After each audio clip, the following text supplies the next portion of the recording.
Bonjour, bonsoir à tous, nouvel épisode sur le podcast et aujourd'hui nous faisons un carton. En effet, nous revenons sur l'OP Battle Squad 3, La Frontière. Et j'ai la chance d'avoir avec moi les commandants des deux factions. Nous allons commencer par présenter le commandant de la faction Mercenaires. Salut Eo et bienvenue sur le podcast. Bonjour à tous, merci de me recevoir. Commandant des mercenaires, j'ai eu l'honneur et le privilège d'être le commandant des mercenaires sur cette Battle Squad 3 et effectivement ça a été une expérience incroyable. En tant que joueur, j'ai à peu près 3 ans d'airsoft, donc je suis plutôt jeune dans la discipline. Je suis rapidement tombé amoureux de la pratique et ce qui m'a surtout plu rapidement, c'est la communauté, la recherche du beau jeu, de l'esprit d'équipe. C'est ce que j'ai cherché à avoir dans la Battle Squad 3, enfin c'est ce que la Battle Squad 3 a proposé et je me suis parfaitement reconnu là-dedans. En tant que joueur, j'ai un jeu, plutôt polyvalent, je joue un peu sniper, un peu assaut, mais surtout ce que j'aime par-dessus tout, c'est de jouer en équipe. Parfait. Sur quel terrain est-ce qu'on peut te retrouver? Alors, je suis membre de la LSPA, on organise des parties, sur notre terrain de la LSPA. J'ai l'habitude d'aller jouer à la CIA, qui sont pas très loin et qui sont de bons copains. Je vais aller essayer de découvrir d'autres terrains sur lesquels j'ai pas encore eu l'occasion de jouer. Merci beaucoup pour cette rapide présentation. On va passer donc au commandant adverse qui t'a mis quelques bâtons dans les roues sur cette journée-là. Hibou, bienvenue sur le podcast. Bonsoir, merci pour l'invitation. Donc moi, voilà, je m'appelle Abay Matos, alias Hibou, et j'étais le commandant guérilla pour cette Battle Squad 3, mais aussi pour la précédente. Et je joue à l'Airsoft depuis 2-3 ans à la GRC Airsoft. Et pour vous donner une idée de mon style de jeu, je dirais que je suis un joueur plutôt rustique. J'aime la simplicité, une AK, un couteau, et c'est parti pour la bagarre. Mon plaisir dans l'Airsoft, c'est avant tout la tactique et les jeux d'équipe. Et mon approche est très orientée soutien. Je joue pour aider l'équipe dans sa manœuvre globale, sans chercher à accumuler les éliminations, etc. Merci Hibou. Merci Ewo. Il est temps de passer au troisième larron de la bande. On a déjà entendu sa douce et magnifique voix sur le podcast. Archibald, l'un des porteurs de projet de Battle Squad. Bonsoir à toi. Bonsoir Artemis, douce voix, je sais pas, vous avez bien du courage de l'écouter en tout cas, bravo à tous. En tout cas, une voix pleine de sagesse. Oh, allez, partons là-dessus. T'as bien résumé l'affaire, donc j'ai été à la base l'initiateur du projet Battle Squad, puis je me suis rapidement entouré de personnes compétentes avec une vision partagée, donc du jeu collectif, du jeu structuré et une ambiance bienveillante. Est-ce qu'on peut, avant de présenter notre dernier intervenant, faire un tour rapide des mécaniques de jeu qui ont été déployées sur Battle Squad 3 pour nos auditeurs? Oui, bien sûr. Alors, Battle Squad a été créé autour d'un point central qui est le jeu en équipe. Ça, c'est le point charnière de tout événement Battle Squad. D'ailleurs, c'est dans le titre. Donc l'idée, c'est de créer des mécaniques qui servent le jeu collectif, car c'est vraiment ça qui nous fait vibrer, nous, en tant que joueurs, et on se rend compte aussi que c'est ça qui nous donne beaucoup de plaisir à créer en tant qu'organisateur. Et porteur de projet Battle Squad est assimilé, puisqu'on m'a proposé en 2025 des événements assimilés, mais j'en dis pas plus, tout vient à point à qui c'est attendre. Donc l'idée, c'est d'avoir des mécaniques simples, comme les mécaniques de reprise de jeu. Ce que tu nous avais expliqué dans l'épisode 3 sur la trilogie des OP, c'est que vous avez décidé de créer un concept bac à sable dans lequel les deux commandants qui sont ce soir présents autour de la table avaient tout le loisir d'organiser eux-mêmes leur squad et vous leur laissez tout un tas de possibilités. Exactement. En gros, l'idée, c'est que nous, notre objectif, c'est de créer un cadre et des mécaniques simples et autonomes. C'est-à-dire que les joueurs, du commandant jusqu'au fusilier, puissent se prendre en main dans un jeu qui va être bac à sable. Donc c'est pour ça que, jusqu'alors, on propose des événements sans profondeur scénaristique. On propose uniquement des événements bac à sable, dont l'objectif c'est de capturer des territoires dans un ordre précis, que ce soit pour une équipe ou pour l'autre. Et c'est pour ça qu'on a notamment créé ce système hiérarchique, qui n'a que le nom de hiérarchique, du commandant suivi des capitaines, suivi des squad leaders, suivi des membres de squad, et en parallèle les binômes sniper-spotter qui sont directement sous la supervision, je dirais, des capitaines, qui eux-mêmes sont sous la supervision des commandants qu'on a ce soir, et commandant rime avec compétent. Ce qu'on pourrait dire pour imager ce qui se passe sur les événements de Battle Squad, c'est des drapeaux qui sont capturables et c'est un mode de jeu, si je me souviens bien, qui est assimilé au mode ruée que tu peux avoir sur Battlefield 2. Oui, c'est ça. Pour résumer, ce sont des points capturés sur le terrain qui sont représentés par des drapeaux rouges et bleus, tout simplement. C'est un mode de jeu qui est très inspiré du jeu vidéo Squad, pour ceux qui connaissent. Et je rajouterai d'ailleurs le mode de jeu Advance and Secure, Tout à fait. qui représente encore mieux que la ruée. Tout à fait, je suis d'accord. Merci Archibald de nous avoir fait ce petit tour des mécaniques de jeu. Il est temps de présenter le dernier intervenant dont vous avez sûrement déjà entendu la voix, Gont. Gont, pourquoi est-ce que tu interviens sur Battle Squad 3? Parce que j'étais joueur du côté guérilla et je vais pouvoir apporter mon point de vue de joueur au cœur de la partie pour donner mon ressenti et comment j'ai vécu l'OP. C'est peut-être le moment que je dise que moi aussi j'étais sur un Battle Squad 3, mais je n'étais pas joueur, je n'étais pas organisateur. J'avais pris mon appareil photo et mon gilet jaune pour pouvoir immortaliser certains événements sur la journée. J'en viens à me dire que je n'ai pas du tout présenté le sommaire de ce que nous allons voir aujourd'hui. Donc nous avons commencé par faire une introduction qui était un peu longue. On va interroger nos deux commandants, Eo et Ibu, afin qu'ils parlent de l'organisation qu'ils ont déployée en amont et ensuite sur le terrain le jour de l'opération. Nous passerons ensuite par les Rex de ses commandants, puis de Gont qui a été joueur, et enfin, pour terminer en beauté, de l'organisateur. Nous demanderons ensuite aux commandants et aux joueurs leurs espoirs pour Battlescat 4 avant de terminer par une conclusion. Donc je vous propose qu'on passe sur l'organisation que vous avez déployée Eo et Ibu, avec une première partie qui est de raconter chacun comment en amont via le Discord que Archibald vous a mis à disposition, vous avez pu préparer vos squads pour le jour J. Alors déjà, je tiens à souligner que c'était pas du tout prévu que je sois commandant. La LSPA devait être présente sur la Battle Squad 3 en tant que squad. On avait opté pour ça, on avait fait la Battle Squad 1, la Battle Squad 2, et on voulait renouveler l'expérience en tant que squad pour travailler sur le jeu d'équipe, renforcer le jeu d'équipe, etc. Et il se trouve que j'ai eu peu de membres de la LSPA qui ont répondu présent sur cet événement-là. Et j'en ai parlé avec Archibald, et Archibald m'a gentiment proposé de prendre le commandement, vu qu'on était sur une équipe assez restreinte, ce dont j'ai trouvé la proposition alléchante, et que j'ai accepté du coup de prendre ce rôle de commandant. Au niveau de la préparation, je savais, avant même de commencer l'événement, qu'il y avait du niveau en face. C'est-à-dire que j'avais joué à la Battle Squad 2, je savais que Ibu avait une très forte appétence pour la stratégie, la tactique. Donc je savais qu'en face de moi, déjà, il y avait du niveau, tout simplement. Donc il fallait pas non plus se reposer trop sur ses lauriers. Ce que j'avais un peu vécu sur les autres Battle Squad, c'est un peu moins de préparation en amont, via Discord, hein, avant l'opération, avec l'équipe de commandement. On a voulu travailler cette préparation-là en amont. Parce qu'on a vu sur la Battle Squad 1, ça s'est répété sur la Battle Squad 2, que la préparation, elle est très importante. Et quelque chose qui est correctement ficelé, derrière, ça amène à une stratégie plus fluide, des réponses et des adaptations plus fluides au niveau du jeu.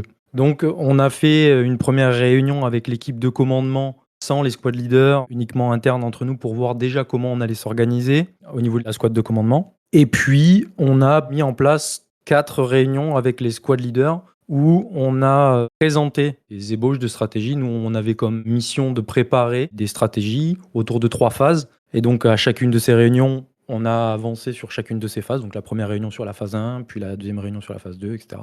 Et donc, le fait est qu'on travaillait cette stratégie. On la soumettait ensuite au squad leader. On demandait des retours aux squad leaders, ce qu'ils en pensaient, s'il y a des choses qu'on n'avait pas pris en compte dans la tactique et dans la stratégie. Et surtout, rapidement, dès la première réunion, ce qui nous a semblé être important de faire, c'est déjà de discuter avec les squad leaders sur leur envie et sur leur type de jeu, comment ils allaient opérer sur la Battle Squad, si c'était une squad avec un déploiement rapide, un jeu défensif, etc. Donc on a fait le tour des différents squad leaders pour bien comprendre et bien capter leur envie par rapport à l'opération, mais aussi pour qu'ils s'amusent, aussi pour qu'ils ne soient pas mis de côté, quelque part qu'ils n'éprouvent pas de plaisir durant la Battle Squad. Après, on a donc fait plusieurs réunions, on a mis au point les choses sur ces réunions, et globalement, la dernière réunion s'est déroulée 3 jours avant l'événement, où on a finalisé la stratégie. On a essayé de faire un tour pour que chaque squad leader soit bien au courant de ce qu'il allait devoir faire. On a pas mal travaillé sur la communication. Pour avoir fait la Battle Squad 2 et 1, Archibald et les équipes de la Battle Squad ont retravaillé cet aspect. Le commandant n'est pas tout seul. Et d'ailleurs, petit clin d'œil à Jean-Jean et au premier commandant qu'on avait à la Battle Squad 1. Je leur tire mon chapeau pour avoir pris le rôle de commandant sur cette Battle Squad-là. Eux, ils étaient tout seuls. Moi, j'avais mon lieutenant et mes capitaines. J'avoue que c'est un exercice qui doit être extrêmement difficile lorsqu'on est tout seul sur ce type d'événement. Pour ma part, c'était prévu depuis le début que je sois commandant. Ça n'a pas empêché le fait qu'on s'est pris le tout dernier moment pour préparer tout ça. Il y a eu une première réunion sur le Discord qui a été organisée par les organisateurs pour expliquer un peu le concept du jeu aux 2 factions. Et ensuite, il y a eu une seconde réunion cette fois une réunion par faction, qui a permis d'explorer un peu plus en détail les mécaniques, le jeu, etc. On a fait le tour de toutes les escouades pour vérifier que les radios étaient bien programmées et s'assurer que chaque SL avait échangé avec son escouade pour évaluer l'ambiance et la motivation des joueurs. On a organisé une troisième réunion axée sur la préparation tactique. Alors nous avons défini d'abord les termes clés de communication, à savoir comment parler à la radio, quelles informations transmettre absolument et comment éviter aussi de saturer les fréquences avec des détails inutiles. Et enfin, on a discuté du plan. Alors il faut savoir une chose, c'est qu'avec l'expérience de la Battle Squad 2 et le ressenti aussi que j'avais avec mes hommes, j'ai compris plusieurs choses. C'est que d'abord les joueurs sont souvent sceptiques ou hésitants face à la planification tactique. Ils préfèrent définir des rôles larges, attaque, défense, réserve, et les adapter en fonction de la situation, mais cette approche était un peu trop abstraite pour moi. On a eu beaucoup d'absents lors des réunions, donc on a fait une seule réunion tactique et il y a eu des escouades, j'ai eu aucune info sur eux, donc je ne sais pas si les informations ont été transmises, si elles étaient comprises, ça s'est retranscrit dans le jeu. Mes défis en tant que commandant, c'était de structurer efficacement les échanges pour que chacun sache exactement qui fait quoi à la fin, parce que c'est ça le plus important. Et dans ce chaos temporel, j'ai opté pour une structure beaucoup plus centralisée, directe. Contrairement à mon homologue, il n'y a pas eu de réel échange avec les squad leaders. Il y a plutôt eu un espèce de débat entre le commandement. Et donc je suis arrivé en fait avec un plan tactique que j'avais préparé tout seul, en laissant aux escouades la liberté de choisir le rôle dans ce cadre-là. Donc dans ce contexte de manque de temps et de disponibilité, j'ai décidé de mettre l'intelligence collective prônée par Archibald et les organisateurs et d'annoncer un rôle plus directif. Je te propose qu'on passe à EO et qu'on revienne vers toi après, de manière à continuer ce fameux échange de punching ball. Donc EO, le jour J, comment s'est passé pour toi la journée sur l'OP? Est-ce que ce que vous aviez préparé en amont avec toute l'équipe de commandement s'est déroulé sans accroc? Est-ce que vous avez pu mettre en branle certains événements? Est-ce que tu peux nous raconter comment tout s'est passé pour vous? Avec plaisir. Alors la journée a démarré de manière relativement complexe, dans le sens où on a eu des problèmes de communication, des problèmes de radio de base. Le second binôme Sniper Spotter est arrivé très en retard, donc a démarré en retard. On a une squad qui s'est retrouvée à 2. On savait un jour avant qu'il y allait avoir des absents sur cette squad et que globalement ils allaient se retrouver à 5 au lieu d'être 8. Mais on n'était pas préparé au fait que finalement ils se retrouvent à 2. Et surtout, que le squad leader qui était présent aux réunions de préparation ne soit pas là. Et donc on se retrouve avec 2 hommes qui n'étaient pas là aux réunions de préparation et qui se retrouvent à 2. On ne savait pas trop comment on allait. Gérer ça. Tout à fait. Ce qu'on a décidé de faire malgré tout, c'est qu'on n'allait pas tout changer à la dernière minute, ça allait être trop risqué. Les autres hommes étaient prêts, ils savaient ce qu'ils avaient à faire. Si on avait dû tout remettre à plat le jour J, ça aurait été trop compliqué, surtout que le délai avant que la partie commence, même si peut-être pour les hommes ça paraît long, pour les commandants, je vais parler sous contrôle de hibou, mais nous on a l'impression que ça dure 5 minutes quoi. Oui, tout à fait. La base temporelle n'est vraiment pas la même. Le temps de tout calculer, tout caler, etc., ça passe extrêmement rapidement. La préparation de la communication, en fait, c'est hyper important et je reviendrai sur ce sujet-là. Et après, dès qu'on a démarré, finalement, les hommes et les squad leaders savaient ce qu'ils avaient à faire. Donc, ils se sont mis en place rapidement. Mes capitaines également savaient ce qu'ils avaient à faire. Donc, ils se sont tous placés correctement. On va dire que le démarrage du plan s'est plutôt passé correctement, du moins sur la première phase, la phase de placement. Sauf que ce qu'on n'avait pas prévu, c'est du fait que mon binôme Sniper Spotter soit arrivé en retard, c'est que je n'avais pas de communication avec eux. Ce qui a été également pas du tout prévu, c'est que le capitaine Bravo, donc le capitaine Maverick, qui était sur le flanc Est, flanc très important parce que dans la stratégie qu'on avait prévue initialement, c'était de faire le pari de pousser très fort sur le flanc Est en fait. Donc du coup, on a perdu la communication avec lui, mais plus aucune communication possible avec notre capitaine. Et donc, on a perdu toute communication avec les squads, donc au nombre de 3 qui étaient sur le flanc Est. Et donc, rapidement, ça nous a mis dans la panade, surtout qu'on s'est rendu compte que nos craintes étaient espérées, puisqu'on avait émis l'hypothèse d'alléger la mise en place de squads sur le flanc Ouest, en se disant on va essayer de garder la position, mais d'attendre de voir comment va se dérouler les premières actions pour décider ensuite des prochains déplacements de nos squads, notamment pour les basculer sur le flanc ouest. Et là, tout a été chamboulé en fait avec ces problèmes de communication. Et puis la faction guérilla a enfoncé sur le flanc ouest, et ce qui nous a complètement déstabilisé. On a dû s'adapter. Mon lieutenant, que je connais très bien et je l'ai pas mis lieutenant pour rien parce que je sais qu'il a une très bonne capacité d'adaptation aussi, a su prendre, rapidement la décision de reprendre en direct les squad leaders pour débloquer la situation et moi de prendre en direct les binômes sniper spotter.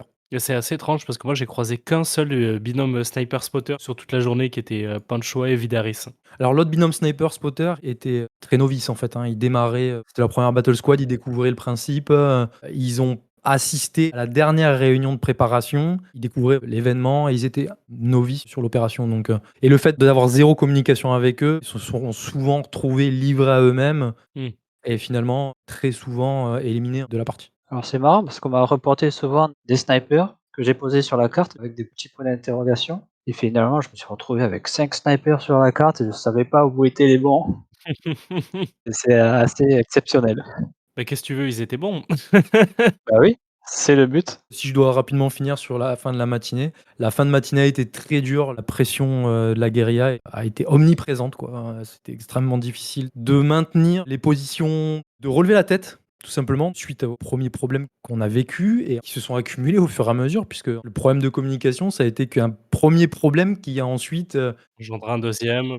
voilà, après on a eu des problèmes tactiques tout simplement, hein, des problèmes de jeu, c'est-à-dire que la guérilla a poussé très fort, on s'est retrouvé très vite étouffés, on n'arrivait plus à émerger et on va dire que la macro-gestion du binôme sniper-spotter sur le flanc est, qui était Pancho Avidaris, nous a donné énormément de souffle sur la matinée et on a aussi des squads qui ont tenu, même dans des situations extrêmement compliquées et extrêmement tendues, qui nous a permis, fin de matinée, à avoir une égalité, mais j'ai presque envie de dire à l'arraché, quoi. Je me suis arrêté à la matinée, volontairement, parce qu'il s'est passé quelque chose entre le matin et l'après-midi. Hibou, passons à toi alors. Moi je suis très satisfait en fait donc de cette journée et de mes objectifs parce qu'il faut savoir que même si on a perdu en tant que guérilla, mon défi personnel a été un succès parce qu'il était d'abord de convaincre mes hommes en leur montrant l'importance d'un plan structuré. Parce qu'ils étaient inquiets à cette idée-là et je voulais démontrer que l'expérience de jeu sans planification est souvent aléatoire et qu'il vaut mieux avoir un plan imparfait que pas de plan du tout. Dans ce sens-là, ça portait ses fruits parce qu'à la fin, j'ai notamment eu le retour du capitaine Pog qui m'a confié que malgré le chaos habituel du champ de bataille, il se sentait en confiance parce qu'il savait que le commandant croyait en son plan et allait prendre ses responsabilités par rapport à ça. Donc c'était un succès à ce moment-là. Et la matinée était quand même exceptionnelle parce que j'avais prévu un plan avec une ligne principale et plusieurs plans de contingence pour répondre en fait aux éventuelles situations prévisibles. Et il se trouve que dès les premières minutes, on est directement passé sur le plan B parce que rappelez-vous-en, ce que je disais au début, c'est qu'il y avait des escouades qui n'étaient pas aux réunions, qui n'avaient pas participé sur le Discord. Et derrière, c'est entièrement de ma faute, c'est que j'ai pas eu l'intelligence d'avoir un vrai suivi derrière, dans le sens où je vais prendre de leurs nouvelles, je vais m'assurer que tout est clair, etc.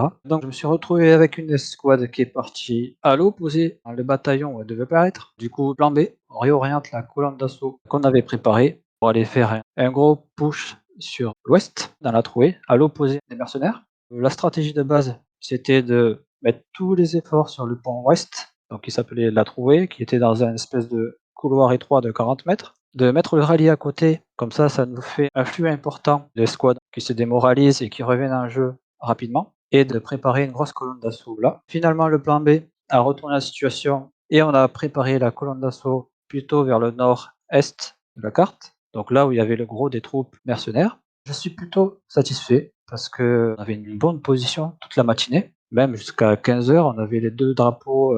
Bon, on se les a fait reprendre, on les a recapturés. Il y a eu quelques petits échanges intéressants, mais globalement, les points principaux du plan ont été respectés. Et c'est ça le succès, c'est que quelque part, les joueurs, même s'ils n'avaient pas compris qu'est-ce qu'ils faisaient pendant la partie, quand on fait un petit replay et un petit récapitulatif, en fait, ils comprennent ensuite que malgré le chaos du combat, ils ont fait des actions formidables, Qui a eu un impact. qui ont un impact, exactement. Et ça remotive les hommes à la fin. Ok, on a perdu, mais on a respecté ce qu'on a dit, on l'a fait au mieux. OK, je te propose qu'on donne la parole à Eo, qui conclura cette partie avec l'après-midi et comment tout s'est retourné avant qu'on passe à la suite. C'est bon pour toi, Hibou? Oui.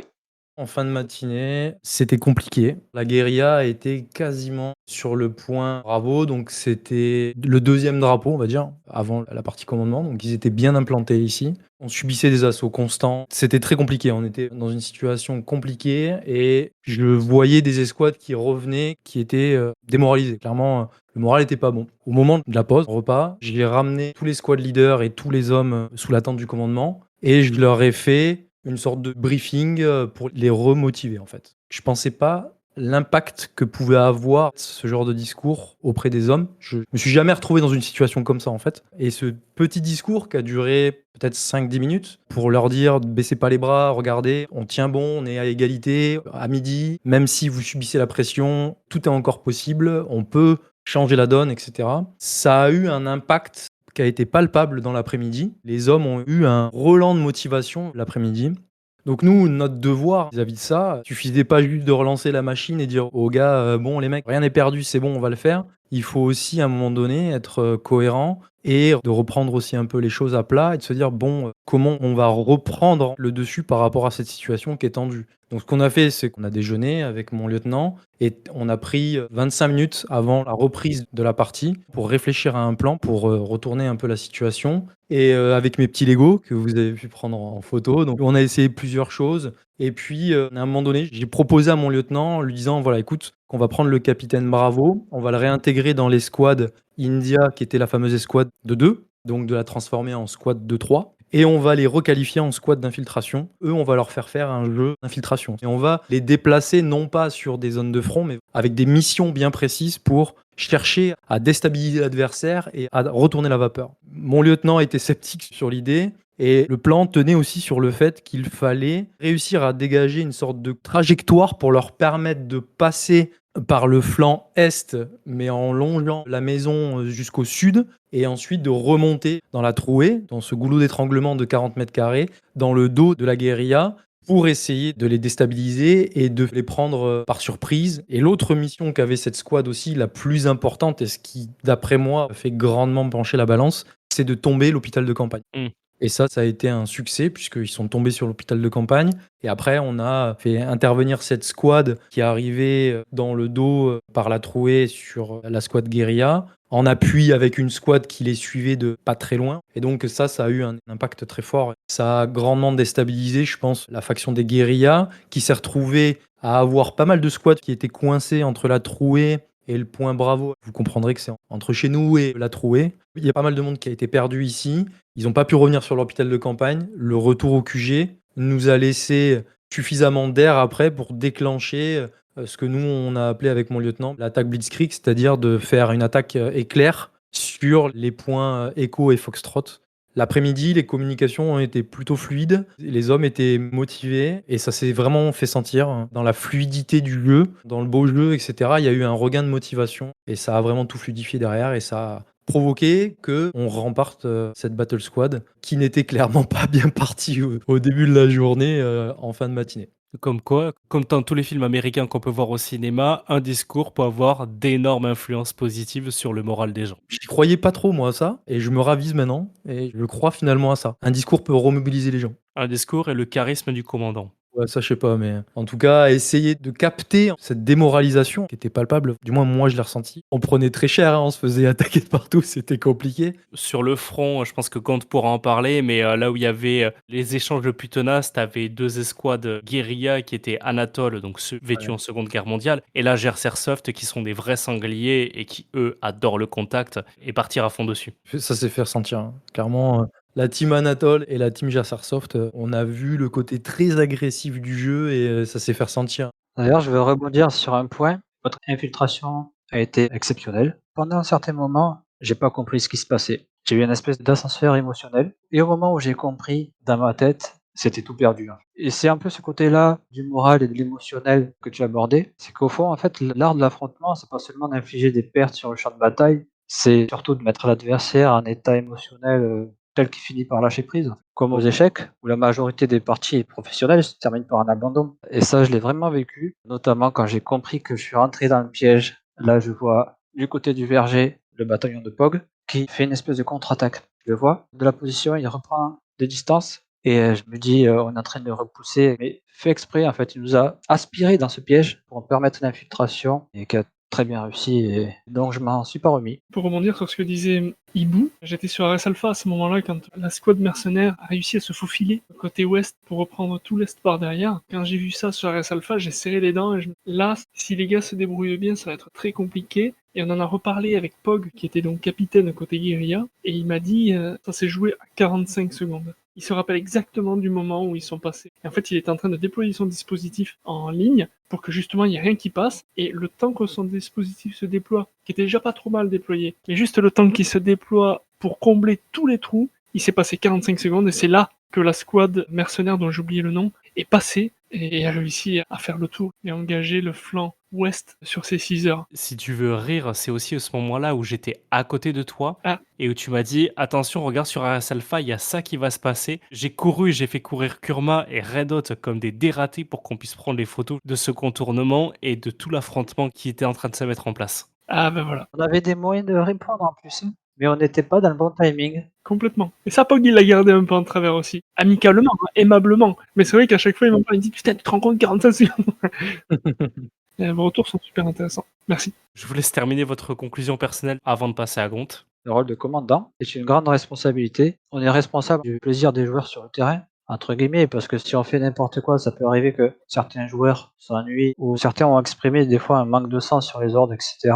Mais c'est aussi ça le défi de la Battle Squad, c'est de trouver le juste équilibre entre l'efficacité et le plaisir de jeu. Mais au-delà de ça, être commandant, c'était un vrai plaisir, surtout quand on voit ce que chacun peut apporter à l'équipe, d'avoir cette vue d'ensemble sur les forces, sur la stratégie. C'est super enrichissant. Tu as très bien dit les choses et j'aime surtout le fait que tu aies dit qu'on est responsable aussi du plaisir des joueurs. Et ça, Ouais. c'est une tâche qui est aussi importante que tout le reste. J'avoue que moi, c'était ma première expérience en tant que commandant. C'était incroyable. La sensation que l'on vit à travers les gens. On vit les choses à travers nos écrans, à travers nos petits Legos et à travers la radio. Ça prend les tripes. C'est très fort émotionnellement. Tu l'as très bien dit. On est responsable aussi que les gens se fassent plaisir et sont là pour jouer. Donc, on a plein de casquettes en fait sur cet événement-là. Encore une fois, je l'ai déjà dit, mais respect à ceux qui, sur les premiers opus, ont enrôlé le rôle tout seul. C'était très enrichissant. C'est une super expérience. C'est une autre façon de voir la Battle Squad que d'être commandant quand on est joueur ou même squad leader. Il y a plein de façons d'apprécier cette OP. Je me permets aussi de rajouter que,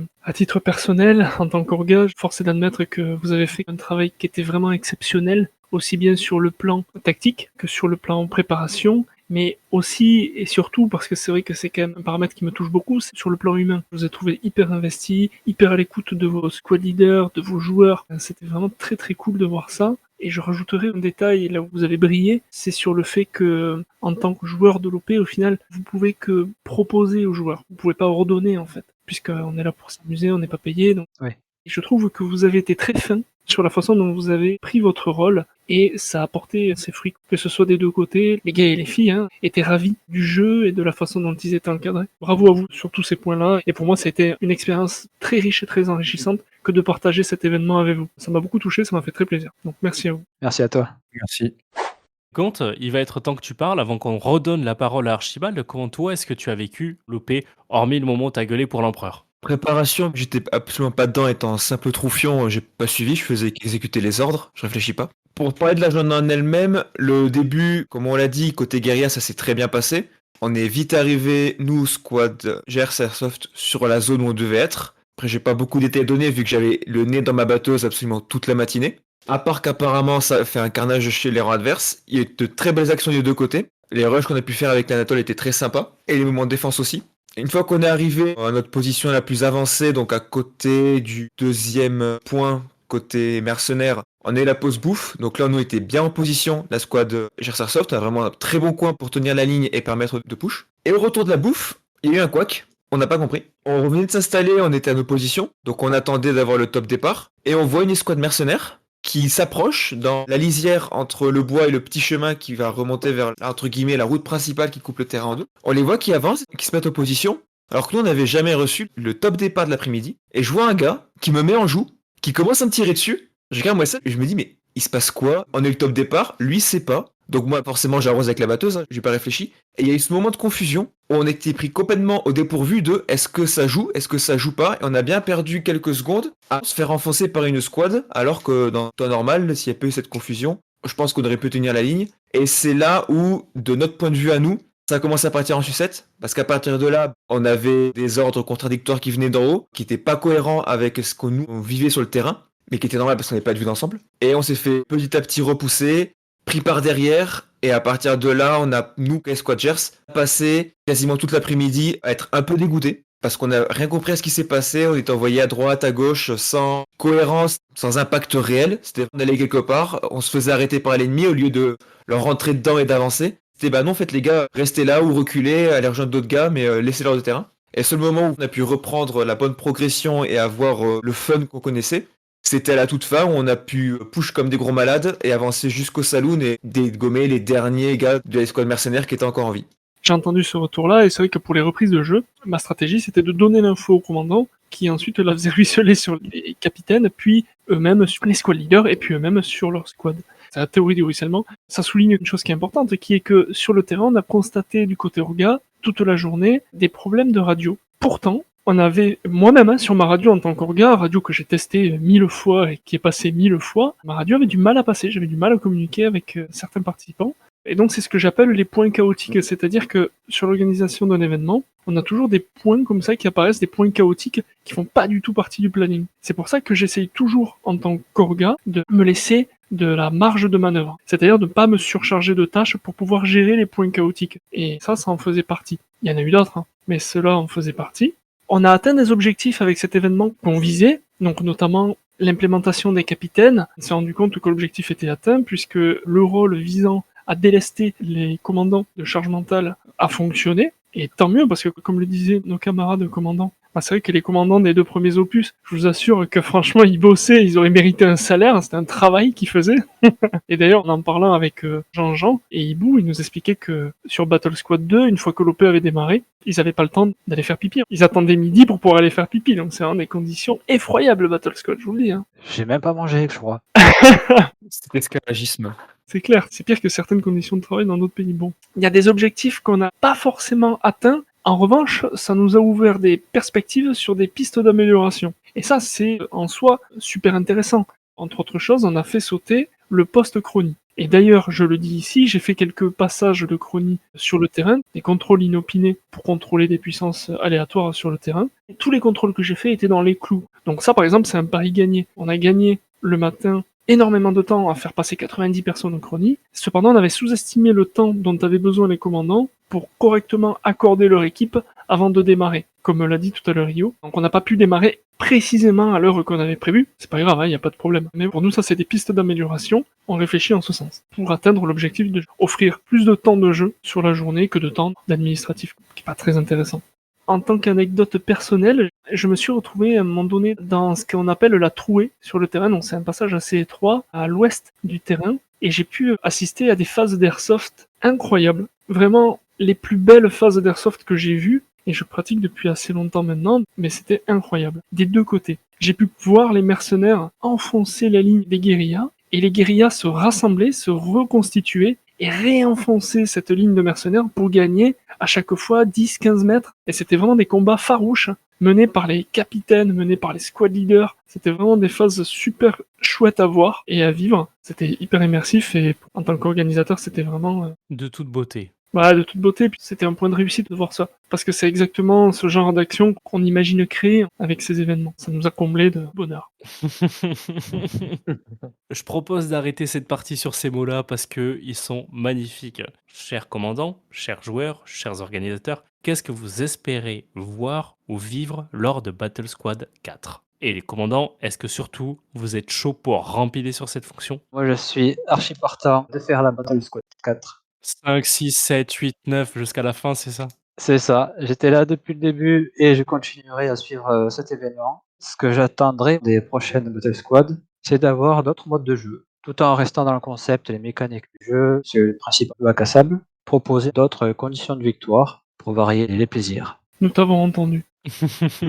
Je sais pas si je remplirais en tant que commandant parce que je pense que j'ai encore d'autres aspects à explorer dans la battle squad en général, que ça soit squad leader, capitaine. Je pense que c'est une expérience qui doit être vécue et peut-être ça fait peur à certains ou peut-être certains se disent, «Non, moi je veux jouer», mais je peux attester formellement que même si j'avais pas de réplique en main, j'ai pris beaucoup de plaisir sur la journée, clairement. C'est un événement que je suis, que je suivrai, que je continuerai à faire. Et j'étais là dès le premier opus. Je pense que toutes les déclinaisons qu'il pourrait y avoir, je les testerai aussi. En tant que commandant, je l'ai vécu, il y a du travail, mais il y a encore plus de travail côté organisation. Donc je tiens à saluer ça. Je ne trouve pas d'événements similaires dans la région non plus. Donc le fait qu'il y ait ça, ça me plaît énormément. C'est le genre d'airsoft que j'aime et que je veux continuer à faire. Donc je serai présent au prochain opus avec grand plaisir. Que ça soit commandant ou tout autre rôle. Présent sur la prochaine BS, forcément, c'est un incontournable, donc forcément je serai là. Après, j'espère juste que ce soit aussi bien. C'est à peu près ma seule attente. S'il y a un rôle de porte-drapeau, je suis extrêmement preneur. Tu notes, Archibald? Les Français vous ont entendu. Pour ceux qui jouent à Warhammer, Gaunt sera la grande bannière. Ouais. Nice. Archibald, toi, je suppose que tu vas rempiler encore et encore, et c'est que le début. Ouais, j'ai pas le choix. Donc là, avec l'équipe organisatrice, on s'est réunis et on commence à planifier 2025. Donc pour 2025, on a prévu des événements Battle Squad, mais également d'autres événements sur des thèmes plus définis, comme par exemple des thèmes plus immersifs ou des thèmes d'univers connus, etc. Volontairement, je rentre pas dans les détails. Tant qu'on n'a pas ficelé la chose, je préfère vous livrer quelque chose de fini, de qualitatif, que partir dans des expectatives qui finalement ne seront pas forcément le reflet de la réalité. Pour 2025, on a plein d'idées, des événements à thèmes différents, des événements avec des objectifs différents. Ibou, petit clin d'œil pour toi. Cool. L'objectif restera le même que 2023 et 2024, c'est-à-dire proposer des événements les plus qualitatifs possibles, des événements qui se jouent en groupe, parce qu'on est convaincu que le fun dans cette pratique, ça reste le groupe. C'est là où on crée, je trouve, les plus belles aventures, et on vient marquer en plus la mémoire collective. Et ça, c'est vraiment ce qui nous intéresse à proposer. Est-ce que nos auditeurs peuvent avoir un peu plus de précision, c'est-à-dire 2025, c'est plutôt printemps, été, C'est des auditeurs ou c'est... janvier? On va commencer à proposer des événements au printemps. D'accord. Non, mais reste mystérieux. Volontairement, on ne veut pas rentrer dans les détails, mais Ibou, en plus, tu seras le premier au courant. Volontairement, on ne veut pas rentrer dans les détails pour vous faire des annonces qualitatives et les plus sûres possibles. Donc du coup, si les auditeurs veulent avoir l'info, faut aller voir Hibou. Je ne dirai rien. Tu veux combien? Commencez pas, hein. Parfait, merci Archibald. Je pense qu'on va pouvoir conclure ici. Donc, chers auditeuristes, n'hésitez pas, si vous voulez avoir plus d'informations sur les prochains événements Battle Squad, vous pouvez soit suivre le lien qui est indiqué dans la description qui pointera sur le serveur Discord Battle Squad Event. Dans tous les cas, restez informés. Nous, ça sera un plaisir de vous revoir sur le terrain. Je pense qu'il y a toute l'équipe ici remplira. Moi, j'espère que pour une fois, je serai joueur. En tout cas, si l'épisode vous a plu, n'hésitez pas à le liker, le commenter et le partager sur les réseaux sociaux, à mettre 5 sur 5 sur vos applications de podcast préférées et le petit pouce en l'air sur la vidéo YouTube si vous le regardez dessus. Et sur ce, moi je vous dis à la prochaine. Bye! Salut! Bye. Au revoir à tous.